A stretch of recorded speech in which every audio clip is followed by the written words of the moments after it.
হজ শব্দের অর্থ হল আল-কসদু ওয়াল ইরাদা, ইচ্ছা করা। শরীয়তের পরিভাষায় হজ বলা হয় নির্ধারিত সময়ে নির্দিষ্ট নিয়মে নির্দিষ্ট স্থানে বায়তুল্লাহ নির্দিষ্ট পদ্ধতিতে কিছু কাজ করার নাম হজ। এখন আসে হজ এর বিধান কি? হজের বিধান হলো সালাত যেমনিভাবে ফরজ, সিয়াম যেমনিভাবে ফরজ, যাকাত যেমনিভাবে ফরজ, ঠিক তেমনিভাবে সামর্থ্যবান ব্যক্তির উপরে হজ যেমন একবার আদায় করা ফরজ। তো আল্লাহ রাব্বুল আলামিন কি পরিমাণ সম্পদ দিলেন একজন মানুষের উপরে হজ ফরজ হয়? আমাদের জানার দরকার আছে।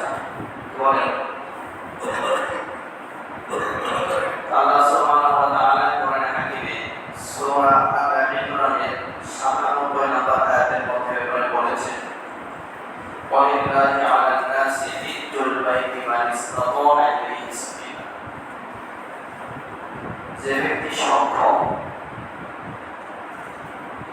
আল্লাহ তাআলার জন্য ওই মানুষের উপরে হজ করা ফরজ। এখন সক্ষম বলতে আল্লাহ তাআলা এখানে কি বোঝায়? আল্লাহর ঘরে যেতে যে সক্ষম, ওই সমস্ত মানুষের উপরে আল্লাহ তাআলার জন্য হজ আদায় করা ফরজ। তো ওই পরিমাণের অর্থ যদি কোনো মানুষের মালিকানায় থাকে, যেটা দিয়ে সে বাইতুল্লাহ পর্যন্ত যেতে পারবে এবং সে যতদিন বাইতুল্লাহ অবস্থান করবে তার ফ্যামিলি ভরণ পোষণের ব্যবস্থা থাকবে, এই ব্যক্তির উপরে আল্লাহ তাআলার জন্য হজ আদায় করা ফরজ। জীবনে কয়বার বলেন তো? একবার। জীবনে একবার। তো এখন বাংলাদেশ থেকে বাইতুল্লাহ পর্যন্ত যেতে পারে এই পরিমাণের অর্থ ৫.৫-৬ লক্ষ টাকার মতো মানুষ আছে না? ৫.৫-৬ লক্ষ টাকার মতো মালিক এমন মানুষ কি বাংলাদেশে আছে? তাহলে এই সমস্ত মানুষের উপর কি খরচ হয়ে গেছে? আপনার যদি ২ করোড় জমি থাকে, ১ করোড় লাগে আর ১ করোড় লাগে না, তাহলে এটা বিক্রি করে হয়ে যান, বিক্রি করে হয়ে যান। তাহলে আমরা যদি দেখি হজ খরচ হয়ে গেছে এমন মানুষ কিন্তু দুনিয়াতে বহু আছে, অনেক আছে। তারপরেও অনেকে অজুহাত দাঁড় করে। কি অজুহাত? যে মেয়ের বিবাহ দিব, এরপরে হজে যাবো, এরপরে হজে যাবো। তারপরে হলো চাকরি বাকরি থেকে অবসরপ্রাপ্ত হবো, ব্যবসা বাণিজ্যকে একটু পৌঁছিয়ে এনে তারপরে কোথায় যাবো? হজে যাবো। আর কিছু মানুষ আছে, এদের চিন্তা চেতনা হলো যে হজে গেলে একবার শেষ বয়স, কারণ হজ করে আসার পরে আর কোনটা আমরা জীবন যাপন করা যাবে না, তার মানে হজের আগ পর্যন্ত যাবে, ঠিক না? এদের চিন্তা চেতনা, এই কুসংস্কার, এই কুচিন্তা, এই শয়তানি টেন্ডেন্সি আসলে কোথা থেকে? আগের যুগে একটা সময় যখন এখান থেকে বাইতুল্লাহ যেতে সময় লাগতো ২ মাস, ৩ মাস, ৬ মাস, ১ বছর, বিভিন্ন কান্ট্রি থেকে বাইতুল্লাহ ঢুকতে এরপরে মানুষ সময় লাগতো। তারা একবারে ফ্যামিলি থেকে বিদায় নিয়ে যেতে, হয়তো দেখা আমাদের সাথে হবে না। এই কুসংস্কার, এই কুচিন্তা, এই শয়তানি চিন্তা চেতনা এখন কি বাইতুল্লাহ যেতে টাইম লাগে? ১ বছর, ২ বছর লাগে, ৫ মাস, ৬ মাস লাগে? কয় ঘন্টা? ৫-৬ ঘন্টা, ৭ ঘন্টায় চলে যাবে, ঠিক না? তো সম্মানিত ভাইরা, এখন আপনি যে চিন্তা করেন মেয়ের বিবাহ দেব, চাকরি থেকে অবসরে আসবো, ব্যবসা বাণিজ্যকে একটু বোঝাবো, তারপর শেষ বয়সে গিয়ে হজ করবো। আচ্ছা, তাহলে সালাতের দিকে আপনি চিন্তা করেন, শেষ বয়সে গিয়ে কি করবো? সালাত দেখে হয়ে যাবো, ঠিক না? ইসলামের অন্যান্য বিধিবিধানগুলো মানবো। তাহলে হজ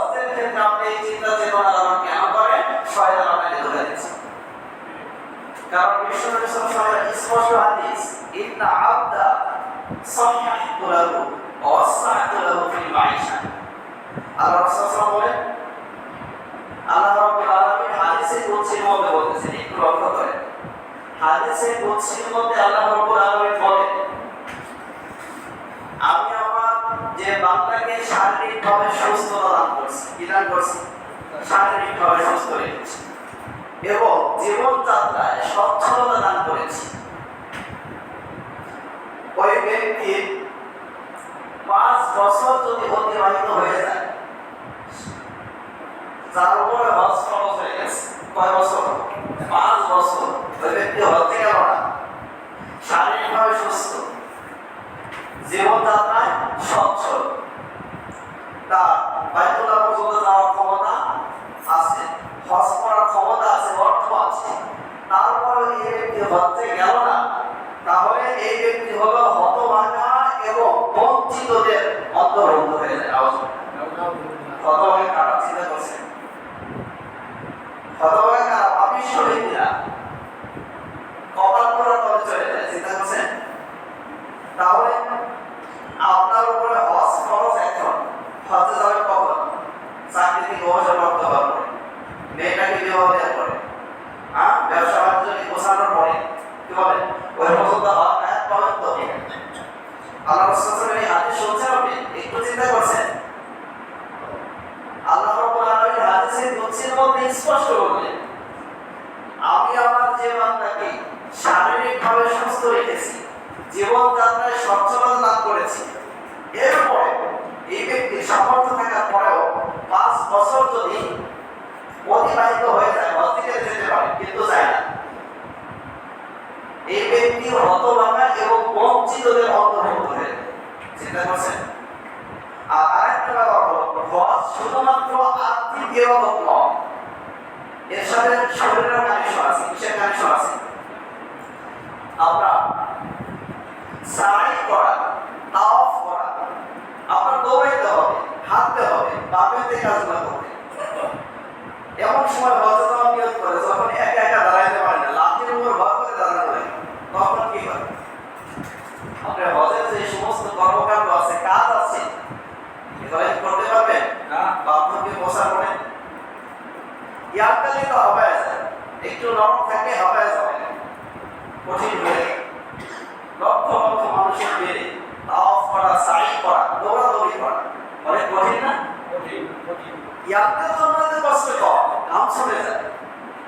এই গত কয়েকদিন পূর্বে এক ভাই সৌদি আরব থেকে ফোন দিলেন, উনি বললেন যে হুজুর অসুস্থ অবস্থায় আছে। কারণ কি হয়েছে? বললো অসুস্থ মানে পুরো শরীর ব্যথায় জর্জরিত, শরীরে জ্বর এসে গেছে। ওমরা করছি, কি করছি? ওমরা করছি। ইয়াং মানুষ, 35-36 বছর বয়স, তার অবস্থা যদি আমার ভাই সুনাম দেহের অধিকার, আর আপনার বয়স হয়ে গেছে 75-80, এই বয়সে হজের কাজগুলো করতে পারবেন তো? তাহলে আপনার সামর্থ্য আছে, এখনই হজে চলে যান। কখন? হজ ফরজ হয়েছে এখনই চলে যান। কারণ আপনার উপর হজ ফরজ হয়েছে, এখন হজে গেলেন না, হজ করা ছাড়া মৃত্যু বরণ করলেন, তাহলে আপনি হতভাগা এবং বঞ্চিতদের কাতারে চলে গেছেন। আল্লাহ রাব্বুল আলামিন স্পষ্টভাবে আছে বলছেন, আর এই সম্পদ সঞ্চয় করছেন, এই সম্পদ আপনার কি কাজে আসবে বলেন? কবরে কয় বিঘা নিতে পারবেন? কয়টা দোকান নিতে পারবেন? কবরে পারবেন একটা নিতে? 5 বিঘা জমি নিতে পারবেন? আর 5% নেওয়ার তো সুযোগ নাই। কয় লাখ টাকা আপনার অ্যাকাউন্ট থেকে নিতে পারবেন? কবর নিতে পারবেন কিছু? 5 লাখ তো নেওয়া যাবে মিনিমাম, ঠিক না? তাহলে আপনি আছেন কিসের মধ্যে? একটু চিন্তা করছেন। এই সম্পদ আল্লাহ রাব্বুল আলামিন আপনাকে দান করেছিলেন পরীক্ষা স্বরূপ। পরীক্ষা করার জন্য আল্লাহ সুবহানাহু ওয়া তাআলা আপনাকে সম্পদ দান করেছিলেন, যে দেখি আমার বান্দা এই সম্পদের ভয়ে পড়ে আমি আল্লাহকে ভুলে যাই, নাকি আমি রব্বুল আলামিনকে মেনে চলি। আমি রব্বুল আলামিন যে সমস্ত বিধিবিধান তার উপরে ফরজ করেছি, অর্পণ করেছি, এগুলো সে লঙ্ঘন করে নাকি মেনে চলে।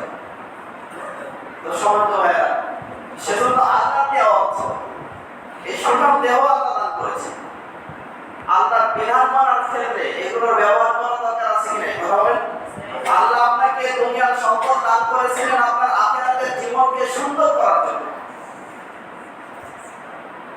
কিন্তু আপনি করলেন কি আরো বাড়ানোর কাছে ব্যস্ত হয়ে গেলেন, পুরা দুনিয়া আপনার পেটের মধ্যে ঢোকানোর কাছে ব্যস্ত হয়ে গেলেন, কিন্তু বাস্তবতা হলেন সম্পূর্ণ বিপরীত। পেটের মধ্যে পুরা দুনিয়া ঢোকাইতে পারবেন? পারবেন? পারবেন না, সম্ভব না। ওই ধরনের কারণ ক্ষমতা আল্লাহ আপনাকে দেন নাই, পৃথিবীর কোনো মানুষই দেন নাই আল্লাহ। আপনার বাজেট করা আছে, আপনার বাজেটে যেটা আছে এটা নেওয়ার মতো ক্ষমতা কারো নাই, আপনার বাজেটে যেটা নাই সেটা দেওয়ার মতো ক্ষমতা কারো নাই। বুঝতে পারছেন? এই বিশ্বাস আছে আমাদের? তো সম্মানিত ভাইরা, এই হলো একটা হাদিসে বলছে আমরা পেলাম। তো আল্লাহ রাব্বুল আলামিন স্পষ্টভাবে বললেন, যাকে শারীরিকভাবে সুস্থ রেখেছি, জীবনযাত্রায় সচ্ছলতা দান করেছি, এর উপরে যদি হজ ফরজ হয়ে থাকে, 5 বছর যদি অতিবাহিত হয়ে যায়, বান্দা হজে না যায়, হজ না করে, তাহলে এই ব্যক্তি হতভাগা এবং কপাল পোড়াতে বঞ্চিতদের অন্তর্ভুক্ত হয়ে যাবে। তাহলে হজ যখন ফরজ হয় তখন করতে হবে। দ্বিতীয় নম্বর বিষয়, টার্গেট রাখতে হবে যে এখানকারে হজ করবো, কোনকালে। কথা বলেন, অনেক বৃদ্ধ আছে সালাতে দাঁড়ালে পেশাব ফোটে ফোটে পড়ে, আছে না এমন মানুষের কথা শুনছেন? আমার কাছে কয়েকজন আসছে, করণীয় কি চিন্তা করে দেখছেন? আপনি ইয়াং বয়সে ছিলেন কোথায়? তো সম্মানিত ভাই, আল্লাহ রাব্বুল আলামিনের কাছে সবচাইতে পছন্দনীয় আমল হলো ইয়াং বয়সের আমল। কোন বয়সে? ইয়াং বয়সে। কারণ বৃদ্ধ বয়স এমন বয়স, অনেক কাজ আপনি করতে চাইলে করতে পারবেন না, আছে না? ডাকাতি করে কারা? বৃদ্ধরা। ইফটিজিং করে কারা? বৃদ্ধরা। কথা কারা করে? যুবকরা করে। যুবকরা করে। আর বেশি অপকর্ম করতে মন চায় ওই যুবক বয়সে, ঠিক না? তো সেজন্য বুখারীর হাদিসের মধ্যে এসেছে, রাসূলুল্লাহ সাল্লাল্লাহু আলাইহি ওয়াসাল্লাম বলেন, 7 শ্রেণীর মানুষ এমন রয়েছে আল্লাহ রাব্বুল আলামিন স্পেশাল ভাবে আরশে আজিমের নিচে কিয়ামতের ময়দানে এদেরকে আশ্রয় দান করবেন। ইয়াউমা লা যিল্লা ইল্লা যিল্লু, যেদিন আল্লাহ রাব্বুল আলামিনের আরশে আজিমের ছায়া ব্যতীত কোনো ছায়া থাকবে না। সেই কঠিন ভয়াবহ মুহূর্তে আল্লাহ রাব্বুল আলামিন তার আরশে আজিমের নিচে 7 শ্রেণীর মানুষকে স্পেশাল ভাবে ছায়া দান করবেন। এর মধ্যে এক শ্রেণীর মানুষ হলো শাবুন নাশআ ফি ইবাদাতিল্লাহ, ওই যুবক ওই যুবতী যে তার যৌবন বয়সে আল্লাহর রাস্তায় অর্পণ করে, যৌবনকাল কাটায় আল্লাহকে অর্পণ দেখবে। আজকে এই শ্রেণীর যুবকের অভাব, ঠিক না? বেশিরভাগ যুবক যুবতীদেরকে দেখবেন ওরা নাফরমানিতে কাটায়, নাফরমানির মধ্যে গুনার মধ্যে আগুনও কাটছে 24 ঘন্টা, ঠিক কি না? অথচ বিশ্ব সংবাদ ওই যুবক ওই যুবতী যারা তাদের ইয়াং কাল যৌবন কালটা আল্লাহ রাব্বুল আলামিনের বিধিবিধান মোতাবেক কাটায়, এদেরকে আল্লাহ রাব্বুল আলামিন আরশে আজিমের নিচে স্পেশাল ভাবে কিয়ামতের ময়দানে ছায়া দান করবেন, যেদিন আল্লাহর আরশে আজিমের ছায়া ব্যতীত কোনো ছায়া থাকবে না। তাহলে এখন আসুন যে কথাটা বলছিলাম যে আমার আপনার হজ শেষ বয়সে হবে, তাহলে মেয়েটাকে বিবাহ দেওয়ার পরে, হ্যাঁ আপনি এখন একটা লজিক দেখাতে পারেন, একটা যুক্তি দেখাতে পারেন। অনেকে বলে হুজুর মেয়েটাকে বিবাহ দেই, এরপরে হজে যাই। আপনার মেয়ের বিবাহ যদি ঠিক হয়ে থাকে তাহলে বিবাহ দেন, এরপরে হজে যান। আর যদি ঠিক না হয়ে থাকে তাহলে আপনি আগে কোনটা করবেন? কথা বলেন, আগে কোনটা? নাকি দোকান কিনবেন? কোনটা? বাড়ি করবেন, গাড়ি কিনবেন, নাকি আগে হজে যাবেন? আর আপনি যে ভয় করছেন দারিদ্রতার ভয়, কিসের ভয়? স্পষ্ট ভাবে আপনি সুসংবাদ শুনেন। আপনি তো ভয় করতেছেন যে হজে যাওয়ার মাধ্যমে আপনার সম্পদ কমে যাবে, আপনি দরিদ্র হয়ে যাবেন। আল্লাহর কসম, হজে যাওয়ার কারণে কোনো মানুষ বের হবে আর গ্যারান্টি আছে। বিশ্বনবী সাল্লাল্লাহু আলাইহি ওয়াসাল্লাম বলেছেন হজের উপকারিতা আছে। যদি আপনি দরিদ্র হন অন্য কারণে হবে, হজে যাওয়ার কারণে আপনি দরিদ্র হবেন না। আল্লাহ রাসূল গ্যারান্টি দিয়ে দিয়েছেন। আপনি হয়তো চিন্তা করতেছেন আপনার সম্পদ কি হয়ে যাবে, ক্ষতিগ্রস্ত হয়ে যাচ্ছে আর্থিক দিক থেকে।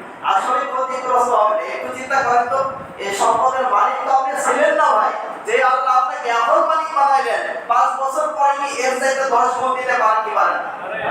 কথা বলেন। যে আল্লাহ মায়ের পেটে আপনার আমার জন্য রিজিকের ব্যবস্থা করলেন, যেখানে কোনো সায়েন্টিস্টের বাবার ক্ষমতা ছিল না রিজিক পৌঁছানোর জন্য, সে আল্লাহ কি পারবেন না দুনিয়াতে আমাকে আপনাকে এসে বেশি দিতে? কথা বলেন, পারবেন না? বিশ্বনবী সাল্লাল্লাহু আলাইহি ওয়াসাল্লাম বলেন যে হজ্জের মাধ্যমে মানুষের সম্পদ কমে না, মানুষের সম্পদ কমে না। দুই নম্বর বিষয় হলো আল্লাহ রাসূল সাল্লাল্লাহু আলাইহি ওয়াসাল্লাম বলেন সুসংবাদ হাদিস যে স্বর্ণকারের দোকানে আগুন যেমনি হবে, আমরা কর্মকার ছিলেন, আপনারা কর্মকার, হ্যাঁ, কর্মকারের দোকানের আগুন যেমনি হবে লোহাকে গলিয়ে ফেলে, স্বর্ণকারের দোকানের আগুন যেমনি হবে স্বর্ণকে গলিয়ে ফেলে, তেমনি ভাবে হজ্জের মাধ্যমে আল্লাহ রাব্বুল আলামিন বান্দার গুনাহগুলোকে মাফ করে দেন। চিন্তা করছেন কিসের মাধ্যমে? তাহলে আল্লাহ রাসূল সাল্লাল্লাহু আলাইহি ওয়াসাল্লাম সুসংবাদ শোনালেন যে হজ্জের মাধ্যমে তুমি দরিদ্র হবে না, দারিদ্রতা বিমোচন হবে। দুই নম্বর সুসংবাদ শোনালেন তোমার গুনাহগুলোকে মাফ করে দেওয়া হবে। এরপরেও আপনি সম্পদ হাতের মধ্যে রেখে দিয়েছেন, হজ্জে যাচ্ছেন না, তার মানে বোঝা যায় হাদিসের উপরে আপনার পরিপূর্ণ আস্থা নেই, ঠিক না?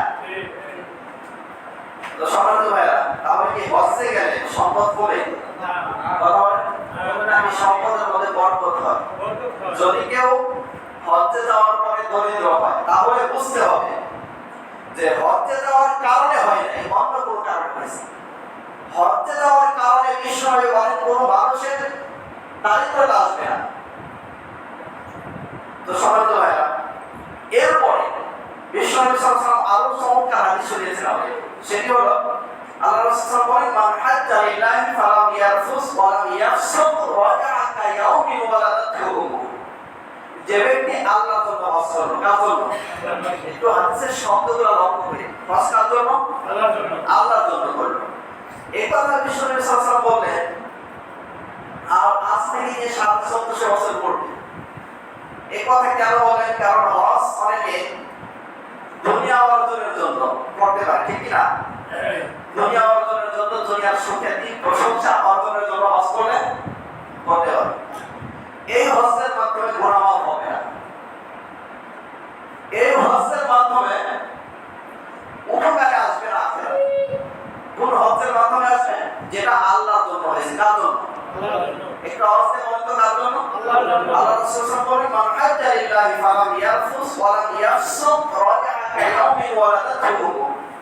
যে ব্যক্তি আল্লাহর জন্য হজ করলো এবং হজ্জে কোনো রকমের পাপ কাজ করলো না, কারো বিপদ করলো না, সমালোচনা করলো না, হজ্জে যে সমস্ত বিষয় নিষিদ্ধ ছিল এই নিষিদ্ধ কাজে লিপ্ত হলো না এবং কাউকে গালিগালাজ করলো না, এই ব্যক্তি এমন ভাবে হজ থেকে ফিরে আসলো যে কেবলমাত্র একটা নবজাত শিশু জন্মগ্রহণ করেছে। তার মানে একটা নবজাত শিশু যেমনি ভাবে নিষ্পাপ অবস্থায় ভূমিষ্ঠ হয়, ঠিক তেমনি ভাবে কোন হাজী যদি হজ্জে গিয়ে আল্লাহর জন্য হজ করে, হজ্জে যে সমস্ত বিষয় আল্লাহ রাব্বুল আলামিন নিষিদ্ধ করেছেন সেগুলো থেকে বিরত থাকে এবং কাউকে গালিগালাজ না করে, এই ব্যক্তি একেবারে নিষ্পাপ শিশুর মতো নিষ্পাপ হয়ে যায়। তাহলে এই হজ করতে রাজি আমরা? সেখানে দেখেন আসলে আমাদের প্রত্যেকের নিয়ত করা দরকার। প্রত্যেকে কি করা দরকার? বড় নিয়ত করা দরকার যে আল্লাহ হজ না করা পর্যন্ত আমার কাছে মালাকুল মউত আসেন না। এই নিয়ত আছে কার? দেখি তো আল্লাহকে বলছেন কখনো যে আল্লাহ তোমার ঘরে, আল্লাহ সকলকে কবুল করেন, আমিন। আল্লাহ তোমার ঘরে না আমি আমার জন্য আমার কাছে মালাকুল মউত পাঠাও না। আল্লাহ যেন সকলকে কবুল করেন, আমিন। আর এখন আসে সকলের নসিবে হবেও না, কারণ আজকে হাদিসের মধ্যে দেখছিলাম সকলের নসিবে হবেও না। তো আজকে হাদিসের মধ্যে দেখছিলাম ইব্রাহিম আলাইহিস সালাম উনি যখন বাইতুল্লাহর কাজ করলেন, কিসের কাজ? পৃথিবীর মধ্যে সর্বপ্রথম যে ইবাদত গৃহটি নির্মিত হয়েছে সেটির নাম কি? বাইতুল্লাহ। ইব্রাহিম আলাইহিস সালাম পুনর্নির্মাণ করলেন বাইতুল্লাহ। এরপরে আল্লাহ রাব্বুল আলামিন বললেন মানুষদেরকে হজ্জের ঘোষণা দাও। কিসের ঘোষণা? হজ্জের ঘোষণা। ইব্রাহিম আলাইহিস সালাম বলেন, জনমানব ভিড়, মরুভূমি চতুর্দিকে, আমি তো আল্লাহ ঘর বানাইতে বললেন, আমি বানাইলাম। এখানে আবার ঘোষণা দিতে বলতেছেন, আমার ঘোষণা শোনার মতো কেউ আছে? ঘরটা আমি একাই, শ্রোতা তো নাই। তখন আল্লাহ রাব্বুল আলামিন সূরা হাজ্জের মধ্যে আল্লাহ তাআলা উল্লেখ করেছেন, وَأَذِّن فِي النَّاسِ بِالْحَجِّ يَأْتُوكَ رِجَالًا وَعَلَى كُلِّ ضَامِرٍ يَأْتِينَ مِن كُلِّ فَجٍّ عَمِيقٍ। বাইতুল্লাহ যখন নির্মিত হয়ে গেল ইব্রাহিম আলাইহিস সালামের মাধ্যমে, আল্লাহ রাব্বুল আলামিন বলেন, আমার পয়গম্বর বাইতুল্লাহ নির্মাণ করেছো, আমি রব্বুল আলামিনের জন্য ঘর নির্মাণ করেছো, এই ঘরে আসার জন্য মানুষদেরকে তুমি ঘোষণা দাও, দাওয়াত দাও। ইব্রাহিম আলাইহিস সালাম বললেন, রব্বুল আলামিন, আমার এই ঘোষণা দাওয়াত শোনার মতো মানুষ তো আমি দেখি না, কারা শুনবে? আল্লাহ তাআলা বললেন, ইব্রাহিম তুমি দাওয়াত দিয়ে দাও, তোমার এই ডাক মানুষের কানে পৌঁছানোর দায়িত্ব আমি আল্লাহ। সুবহানাল্লাহ। ইব্রাহিম আলাইহিস সালাম ঘোষণা দিয়ে দিলেন, মানুষদেরকে বলেন যে আল্লাহর জন্য ঘর নির্মাণ করা হয়েছে, তোমরা এসে এই ঘরে এসে হজ আদায় করে দাও। তাফসীর ইবনে কাসিরের মধ্যে দেখছেন, মুফাসসিরিন কিরাম একটা হাদিস এনেছেন, আল্লাহ রাব্বুল আলামিন যেই সমস্ত মানুষ পিতার পৃষ্ঠদেশে মাতৃগর্ভে ছিল, যেই হালাতেই ছিল, রূহের জগতে ছিল, তাদেরকে আল্লাহ রাব্বুল আলামিন ইব্রাহিম আলাইহিস সালামের ওই ঘোষণা, তিনি যে হজ্জে আসার জন্য মানুষদেরকে ঘোষণা দিচ্ছিলেন, আহ্বান করছিলেন, ওই আযান, ওই ঘোষণা প্রত্যেকটা মানুষের কানে পৌঁছায় দিয়েছে। যাদের কানে কানে ওই আওয়াজ পৌঁছেছে তারা সকলে বলেছে লাব্বাইক আল্লাহুম্মা লাব্বাইক। যারা এই লাব্বাইক আল্লাহুম্মা লাব্বাইক বলেছে, ওনার ঘোষণা শোনার পরে তারাই শুধুমাত্র হজ্জে যেতে পারবে। তাহলে সবাই যেতে পারবে? পারবে? আপনার অর্থ কি করা যায়? চেষ্টা, দোয়া, চেষ্টা, দোয়া। তাহলে এখন আসুন তো, হজ আমরা কখন করবো? ৭৫-৮০ বছরের পরে, মেয়ের বিয়ে দেওয়ার পরে, চাকরি থেকে অবসর নেওয়ার পরে। তাহলে কখন? যখন খরচ হয়েছে হজ, তখনই হজ করবো। আর টার্গেট থাকবে ইয়াং বয়সে হজ করবো। দোকান পরে কেনা যাবে, বাড়ি আরেকটা পরে করা যাবে, ঠিক আছে না ভাই? জমি আরেক পরে করা যাবে, যদি তাকদীরে থাকে, কেউ ঠেকাইতে পারবে না। তো সবাই তো ভাইরা, সেজন্য আর হজ্জে গেলে কি হবে? মানুষের ঈমান বেড়ে যাবে। ঈমান কি হবে? কারণ আল্লাহ রাব্বুল আলামিন তো সেখানে অনেকগুলো নিদর্শনাবলী রেখে দিয়েছেন। কোরআন হাকিমে আল্লাহ রাব্বুল আলামিন সূরা আলে ইমরানের ৯৬ নম্বর আয়াতের মধ্যে বলেন, ফিহি আয়াতুন বাইয়িনাতুন মাকামু ইব্রাহিম। সেখানে রয়েছে অনেকগুলো নিদর্শনাবলী। এর মধ্যে একটা আল্লাহ রাব্বুল আলামিন উল্লেখ করেন, মাকামে ইব্রাহিম রয়েছে। মাকামে ইব্রাহিম, ইব্রাহিম আলাইহিস সালাম যখন বাইতুল্লাহর কাজ করছিলেন, তো এখন তো ক্রেন আছে, আপনার মালামাল সেই ২০০ ফুট, ৩০০০ ফুট, ৫০০০ ফুট উপরে তোলা যায়, ঠিক না? তোলা যায় না? তারপরে সিঁড়ি আছে, আপনার বিভিন্ন রকমের যন্ত্র আছে। কিন্তু ইব্রাহিম আলাইহিস সালাম যখন বাইতুল্লাহর কাজ করছিলেন, ওনার সময় তার লিফটও ছিল না, তো ওই রকমের অত্যাধুনিক যন্ত্র ছিল না, ক্রেন ছিল না। তিনি বাইতুল্লাহর কাজ করছিলেন একটা পাথরের উপরে দাঁড়িয়ে। কিসের উপরে? পাথরের উপরে দাঁড়িয়ে। এখন পাথরের উপরে দাঁড়িয়ে কতক্ষণ, মানে কতটুকু উচ্চতায় কাজ করা যায়? মনে করেন জমি থেকে এতটুকু হাইট। ইব্রাহিম আলাইহিস সালামের এই পাথরটা ছিল কুদরতি একটা পাথর। কি পাথর? এখনো রয়েছে, সেটা এখনো আছে, বাইতুল্লাহ রয়েছে। আল্লাহ রাসূল বলেন যে ফিহি আয়াতুন বাইয়িনাতুন মাকামু ইব্রাহিম, সেখানে অনেকগুলো নিদর্শনাবলী রয়েছে। এর মধ্যে রয়েছে মাকামে ইব্রাহিম। ইব্রাহিম আলাইহিস সালামের যখন উঁচু হওয়ার দরকার, প্রয়োজন হতো, তখন পাথর অত উঁচু হয়ে যেত। সুবহানাল্লাহ, কি হয়ে যেত? যেই পাথরের উপরে দাঁড়িয়ে দাঁড়িয়ে ইব্রাহিম আলাইহিস সালাম বাইতুল্লাহর কাজ করেছিলেন, সেই পাথর বাইতুল্লাহ আজও আছে। এমনকি ইব্রাহিম আলাইহিস সালামের পায়ের ছাপও হয়েছে। এগুলো কার নিদর্শন? কথা বলেন, কার নিদর্শন? আল্লাহর নিদর্শন। সেখানে রয়েছে বীরে জামজাম। কি রয়েছে?